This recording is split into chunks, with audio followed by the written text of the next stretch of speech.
Hello, a Resi math teacher coming at you from my 4th period accelerated 7th grade math class. We are working on lesson 7-3. It is called Determine Linear and Nonlinear Functions. But we are also going to review function and not a function. Please join me on textbook page 25. At the top, or actually halfway down the page, we are learning to identify linear and nonlinear. I don't even know what happened. Here we go. Linear and nonlinear functions from the graphs. I apologize, I accidentally included my answers. Let me get rid of those quickly. You saw nothing here, nothing here. Class, please create for yourself a graph, or a grid, I should say, a table with F/NF, L/NL. What do I mean by the F and F? Function or not a function? What do I mean by the L/NL? Linear or non-linear? We're going to determine both of those things for each of these graphs. Do you see my first arrow? I am now retracing in blue, which goes from our first graph. On this first graph, what do you think regarding the function? Who remembers the test I can use to find out if it is a function or not a function when I am looking at a graph? I use the vertical pencil or vertical ruler test.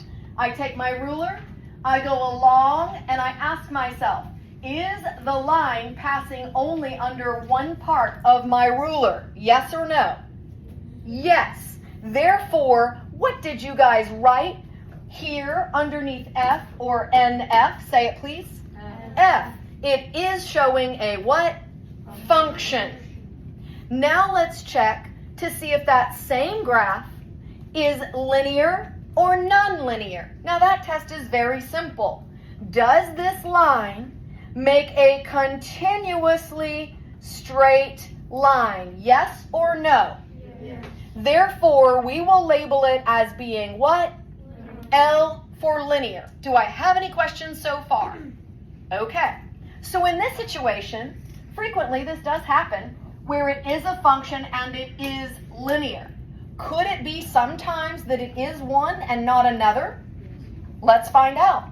For your second graph, does it pass the vertical pencil or vertical ruler test? I'm hearing a variety of answers. I'm hearing some yes, I'm hearing some no. Wave at me if you believe yes, it only passes underneath a single part of the ruler. Wave at me if you think at some point when I drag the ruler across, there's more than one part of the line underneath the ruler. Okay, I'm glad we figured it out now. The correct answer was my first group. Guys, the entire time there is only one portion of this line underneath my ruler, meaning that I should label it as what? F or NF? Please say it. F. If you said F for it is a function, you are correct. Now ask yourself for the second blank if you will put L or NL. Who agrees with NL?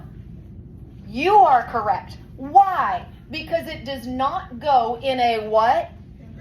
Continuously straight line. It's not allowed to go It has to either go or it cannot go Are we good? Okay, sound effects, no extra charge. All right, so you were correct when you said not linear. Oh, so look at this example. I asked people for something very specific before I began the video, and some people are doing it anyway. Can we please not do that anyway? Thank you. Okay, on the arrow, do you agree that yes, it is true, it is showing a function, but it is non-linear? So recognize this now. We could say, yes, it is a function, but the answer for linear could be no, not linear. Whereas something else can't go the other way. If something is not a function, we don't even look to see if it's linear or nonlinear, because it needs to fit both situations. To call it a linear function, it must first be a function and then also be linear. There's an item where you need to remember that. You're welcome. All right, everybody go to your next page. Look at this quickly. First question. I want you to write F or NF beside this noun. Everybody write F or NF. This line goes down and then it goes up. F or NF? Say it, class. F. It is a function. It passes the vertical line test. Is it L or NL? Say it. NL. Why? Because it is not a continuously straight line. Great job. Let's look at our second option on this same page. F or NF? Say it. F. Why? Because it passes the vertical line test. Is it L or NL? NL. Because it does not pass the test of continuous straight line. Maybe make yourselves a little note. If it's a function, it passes the vertical, what does it pass? The vertical line test. How do we know, once we determine it is a function, how do we know if it's L or NL? It has to pass the what? The constant straight line test. You could just draw a constantly straight line and that would count for that item. All right, let's go over all the way to another page. We're working smarter, not harder, guys. Please go to textbook page 30. On textbook page 30, I have some notes you're going to write, and these will help you know right away linear or non-linear. You are numbering all the reasons why something would be non-linear. If any one of them is true, it would therefore be non-linear. Class, begin by plotting these variables and writing them as, don't plot them, write the number I have beside them. Number 1, number 2, number 3. In front of each number, say NL, NL, NL. These are each reasons why it would be non-linear. Everybody write this right now in your textbook so you have a little cheat sheet to look back at. I see some children still searching for the page. Me when I was your age. Here's page 30. Please go to page 30. Everyone should have page 30 by now. Okay. Number 1, 2, and 3. Then please copy my examples as I explain them. Item number 1. Variables raised to a power other than 1. So is 2 other than 1? Yes. Is 3 other than 1? Yes. So look out for something raised to a power of 2, a power of 3, anything bigger, also bigger than 1. So the example you should write is x to the second power. If you see a variable, a letter from the alphabet, that is to a power greater than 1, you will immediately go, oh yeah, I remember. This is what? Non-linear. Then look at item 2. Reason number 2 to be non-linear. Square or cube roots of variable expressions. Example. Whenever you see a variable inside of any type of square root or cube root symbol, guys, what is this symbol? A square root symbol. There's no 3 here. If there's a 3 here, it's a cube root symbol. If there's no number here, it's a square root symbol. Do you see a variable inside of a square root symbol? Yes. If you see this, you immediately know it is what? Non-linear. Move on to your third reason. Variables in the denominator of a fraction. Please write the example 2 over x. So if 2 is over x, what position is the variable in? Denominator. If it is in the denominator, then you know that this equation is what? Say it, class? Non-linear. Do I have any questions? All right, let's look quickly at these examples. And I'm only going to pick 2. Randomly pick 2 of these. First of all, please check out this equation. Before you do anything else, I want you to tell me, based on the line on the graph, first you're going to answer if it's function or not a function. And if it is a function, then you may answer if it is linear or non-linear. So what test will I use to discover if this is truly a function, class? The vertical line test. Does it pass the vertical line test? Yes. So what would you say? Function. Everybody please write a big F beside that graph to remind yourself that is showing a function. Since it is a function, will we now check to see if it's linear or non-linear? Yes. Hey, what's my test to find out if it's linear or non-linear? First pretend that we're only looking at the equation. Is there any deal breaker in there? Anything in there happening that makes it non-linear? Go.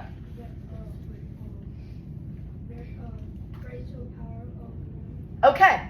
He talked about the variable is raised to a power other than 1.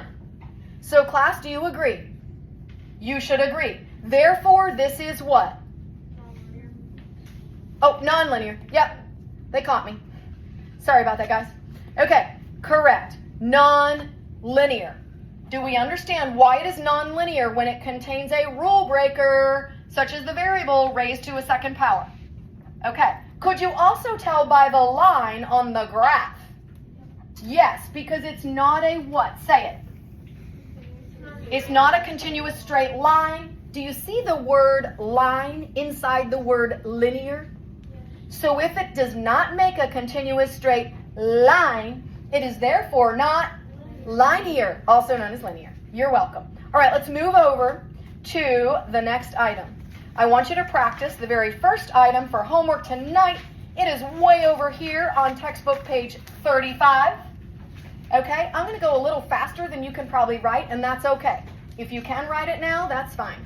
All right, they just want you to tell linear or non-linear. Class, what's number 1? Linear. Great job. Number 2? Non-linear. Great job. Number 3? Non-linear.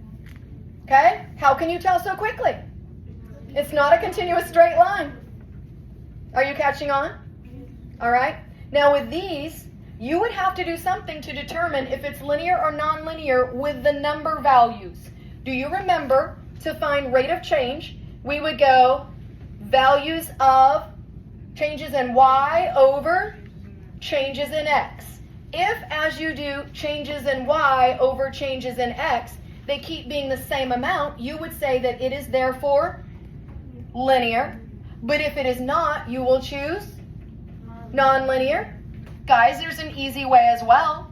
You could just find if there were a constant, wouldn't it be the same for every value of y divided by each value of x? Yes. So if you determine what 25 divided by 1 is, and then you see if 45 divided by 2 would be the same, if it is the same, check 60 divided by 3. If all 3 are the same, then yes, it is linear. If any of them are different, then what? Non-linear. Guys, when you look at item number 6, check back to your 3 reasons. If you see one of the reasons to be non-linear, you call it non-linear. If you don't see one of the 3 reasons, you call it linear. How about number 7? Look for one of the 3 reasons. If you see it, it's non-linear. If you don't see it, it's linear. I would like you to turn the page so I can talk about an item I know some people struggled with earlier. Item number 9 is the one I got a lot of questions about. The volume of a cube is a function of its side length. Quickly draw a cube, please. It looks like this. And the volume of a cube always is s cubed. How do I know this? Because if I don't know the measurement of a side, then I would simply say the measurement of the front could be represented by my chosen variable, s. Now, by virtue of being a cube, guys, what are the shapes on all faces of a cube made out of? Squares. A square. And what do we know about squares? All sides are congruent. So if the front of this cube is s, then what is the depth of the cube? Also, s. What is the height of the cube? Also, s. Do we agree that would mean s times s times s, and that would look like s being cubed? Now, look back at your notes, and if you see that a variable to a exponent higher than 1 makes it nonlinear, then you already know how to handle number 9. I hope this lesson helped all my kids that miss school. Make sure you watch this, work with Miss Rose, and you will find success. Hope it helped.